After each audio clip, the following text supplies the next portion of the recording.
नमस्कार दोस्तों, आपका अकाउंट चाहे किसी भी बैंक में हो, आप एटीएम का इस्तेमाल तो ज़रूर करते होंगे। अब दोस्तों उसी एटीएम पर भारत सरकार ने यानी कि आरबीआई, भारत सरकार की जो संस्था है आरबीआई वित्तीय मामलों को देखती है, उसने उस पर चार्जेस बढ़ा दिए हैं जो कि 1 मई से लागू होने वाले हैं। तो दोस्तों इस वीडियो में जानेंगे कि आरबीआई ने कितने रुपए बढ़ा दिए हैं एटीएम के चार्जेस पर, कितनी फ्री ट्रांजेक्शन आप कर सकते हैं एटीएम से और कितनी ट्रांजेक्शन करने के बाद आपको कितना चार्ज देना पड़ेगा। यह सारी बातें इस वीडियो में आपको स्पष्ट हो जाएगी। दरअसल दोस्तों 1 मई से एटीएम से पैसा निकालने पर आपको अब ज्यादा चार्ज देना होगा। रिजर्व बैंक ऑफ इंडिया यानी कि आरबीआई ने एक नोटिफिकेशन जारी कर इंटरचेंज फीस बढ़ाने का ऐलान कर दिया है। इसका मतलब यह साफ है कि जो ग्राहक फाइनेंशियल ट्रांजैक्शन के लिए एटीएम पर निर्भर हैं, उन्हें अपनी फ्री ट्रांजैक्शन लिमिट पार करने पर एडिशनल चार्ज देना ही होगा।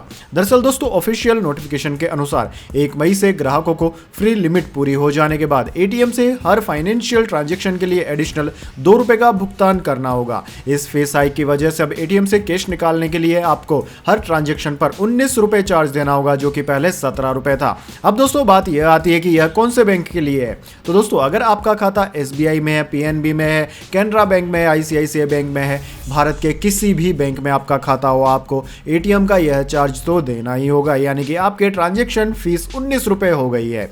वहीं दोस्तों नॉन फाइनेंशियल ट्रांजैक्शन जैसे कि बैलेंस इंक्वायरी के लिए फीस को ₹1 बढ़ाया गया है, यानी कि अकाउंट बैलेंस चेक करने के लिए हर ट्रांजैक्शन पर अब आपको ₹7 चार्ज देना होगा, जो पहले ₹6 था। यानी कि आप किसी एटीएम पर गए और आप जानना चाहते हैं कि आपके खाते में कितना बैलेंस बाकी है, तो आपको ₹7 का चार्ज देना होगा यह जानने के लिए। इससे पहले यह चार्ज ₹6 था। वैसे दोस्तों आपके मन में यह सवाल आ रहा होगा कि एटीएम की इंटरचेंज फीस क्या होती है, क्यों बैंक इसे वसूल करते हैं। तो दोस्तों एटीएम इंटरचेंज फीस एक ऐसा चार्ज है जो एक बैंक दूसरे बैंक को एटीएम सर्विसेज प्रोवाइड करने के लिए देता है। यह फीस आमतौर पर हर ट्रांजैक्शन पर लिया जाने वाला एक फिक्स्ड अमाउंट होता है, जिसे अक्सर ग्राहकों की उनकी बैंकिंग कॉस्ट के हिस्से के रूप में जोड़ दिया जाता है। यानी कि यह एक तरीके से एटीएम सर्विस का खर्चा है, एटीएम सर्विस का चार्ज है। दोस्तों अलग अलग बैंकों के एटीएम पर ग्राहकों को हर महीने लिमिटेड नंबर्स में फ्री ट्रांजैक्शंस की अनुमति होती है। मेट्रो सिटीज में ग्राहकों को 5 ट्रांजैक्शंस की अनुमति दी जाती है, जबकि नॉन मेट्रो सिटीज में मात्र 3 ट्रांजैक्शन की ही परमिशन है। यदि फ्री ट्रांजैक्शन की संख्या पार हो जाती है तो ग्राहकों को एडिशनल चार्ज देना पड़ता है। यानी कि अगर आप बड़े शहरों में रहते हैं तो आप 5 बार फ्री में एटीएम से पैसे निकाल सकते हैं या फिर बैलेंस की इंक्वायरी कर सकते हैं। लेकिन अगर आप 5 से ज़्यादा बार यह कार्य करेंगे तो आपको हर बार ₹19 प्रति ट्रांजैक्शन देना होगा। जबकि आप छोटे शहरों में रहते हैं यानी कि नॉन मेट्रो सिटीज़ में रहते हैं तो आपको 3 ट्रांजैक्शंस फ्री में मिल जाएगी, और इससे ज़्यादा ट्रांजैक्शन करेंगे तो आपको प्रति ट्रांजैक्शन ₹19 चार्ज देना होगा पैसे निकालने के लिए, और ₹7 प्रति ट्रांजैक्शन चार्ज देना होगा बैलेंस इंक्वायरी के लिए। दरअसल दोस्तों रिपोर्ट्स के अनुसार आरबीआई ने व्हाइट टेबल एटीएम ऑपरेटर्स के रिक्वेस्ट के बाद इन चार्जेस को रिवाइज करने का फैसला किया है। एटीएम ऑपरेटरों ने तर्क दिया था कि बढ़ते ऑपरेशनल एक्सपेंस उनके बिजनेस को प्रभावित कर रहे थे। एटीएम चार्जेस में बढ़ोतरी पूरे देश में लागू होगी। इससे छोटी बैंकों के ग्राहक प्रभावित हो सकते हैं। ये बैंक एटीएम इंफ्रास्ट्रक्चर और इससे जुड़ी सर्विसेज के लिए बड़े फाइनेंशियल इंस्टीट्यूट्स पर निर्भर होते हैं। यही वजह है कि बढ़ती लागत का प्रभाव ऐसे बैंकों पर ज्यादा देखने को मिलेगा। वैसे दोस्तों आपको बता दें फरवरी 2025 में यूनिफाइड पेमेंट इंटरफेस यानी कि यूपीआई के जरिए 1611 करोड़ रुपए का ट्रांजैक्शन हुआ। इस दौरान कुल 21.96 लाख करोड़ रुपए की राशि ट्रांसफर की गई। ट्रांजैक्शन की संख्या में सालाना आधार पर 33% की बढ़ोतरी हुई है।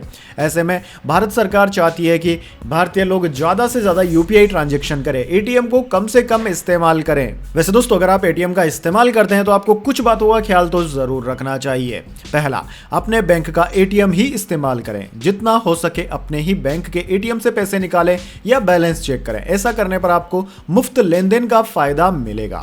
दूसरा, एटीएम इस्तेमाल की लिमिट पर ध्यान जरूर दें। हर महीने काउंट करें कि आप कितनी बार एटीएम इस्तेमाल कर चुके हैं। इससे मुफ्त लेन देन की लिमिट में रहकर चार्ज देने से बच सकते हैं, जो कि लगभग सभी बैंकों में 5 ट्रांजैक्शन के रूप में है, यानी कि 5 ट्रांजैक्शन फ्री है। और अगर आप छोटे शहरों में रहते हैं तो 3 ट्रांजैक्शन फ्री है। इस बात का आप हमेशा ध्यान रखें कि आपने कितनी ट्रांजैक्शन अब तक कर ली है। तीसरा, डिजिटल पेमेंट का यूज करें।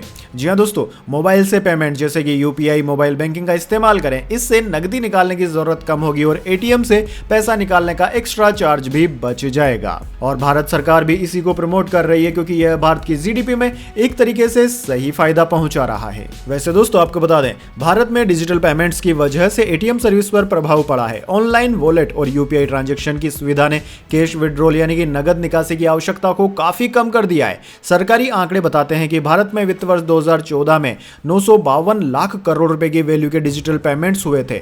फाइनेंशियल ईयर 2023 तक यह आंकड़ा 3658 लाख करोड़ रुपए तक बढ़ गया है। यह आंकड़े कैशलेस ट्रांजैक्शन की ओर शिफ्ट को दर्शाता है कि भारत में कितने ज्यादा अब कैशलेस ट्रांजैक्शंस होने लगे हैं। वैसे दोस्तों कमेंट करके बताइए कि आपका खाता कौन सी बैंक में और आप कौन सी बैंक का एटीएम इस्तेमाल करते हैं। साथ ही अगर जानकारी आपको अच्छी लगी है तो वीडियो को लाइक कर दीजिए और इस तरह की काम की खबरों के लिए आप हमारे यूट्यूब चैनल को सब्सक्राइब कर बेल आइकन जरूर से दबा लें। धन्यवाद। वंदे मातरम। जय हिंद।